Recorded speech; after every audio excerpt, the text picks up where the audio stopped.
ঢাকা বিশ্ববিদ্যালয়ে কোটা সংস্কার আন্দোলনকারীদের ওপর হামলা চালায় ছাত্রলীগ। তাদের এই হামলার বিচার চেয়েছেন ঢাকা বিশ্ববিদ্যালয়ের আইন বিভাগের প্রফেসর ডক্টর আসিফ নজরুল। মঙ্গলবার প্রফেসর ডক্টর আসিফ নজরুল সামাজিক যোগাযোগ মাধ্যম ফেসবুকে তার ভেরিফাইড পেজে বিচার দাবি করেন। তিনি বলেন, শিক্ষার্থীদের ওপর যখন হামলা হচ্ছিল তখন তিনি বাসা থেকে দৌড়ে বের হতে গিয়েছিলেন। তখন তার স্ত্রী চিৎকার করে তাকে আটকে দেন। আসিফ নজরুল লেখেন, আমি বললাম না যেতে হবে। তারপর মনে হলো এই বিশ্ববিদ্যালয়, এই সরকার তো চিনি আমি। বের হয়ে কলাভবনে যাওয়ার আগেই আমাকে মেরে শুইয়ে ফেলা হবে। তারপর প্রচারণা চলবে, কোটার এই আন্দোলনের পেছনে আসলে আমিই ছিলাম। কেউ কেউ প্রশ্ন করবে আসলে কি উদ্দেশ্যে সেখানে গেলাম আমি। এসব ভেবে ভেবে অস্থির হয়েছি, আবার নিজেকে ধিক্কারও দিয়েছি।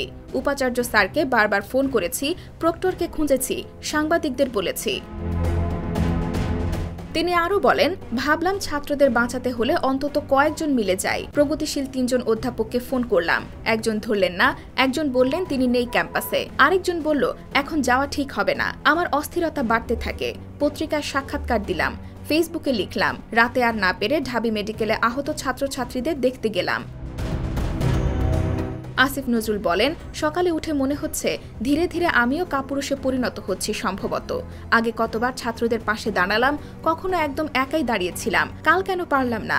আসিফ নজরুল হামলার বিচার চেয়ে বলেন, ফেসবুকে তো অনেকে লেখেন, আসেন না, নিজেরা সবাই মিলে দাঁড়াই একদিন রাস্তায়, কোনো সংঘাত না, কোনো উস্কানি না, দাঁড়িয়ে জাস্ট বলি আমাদের সন্তানদের উপর হামলার বিচার চাই। এটাও যদি না পারি, একটা অন্তত বিবৃতি দেই।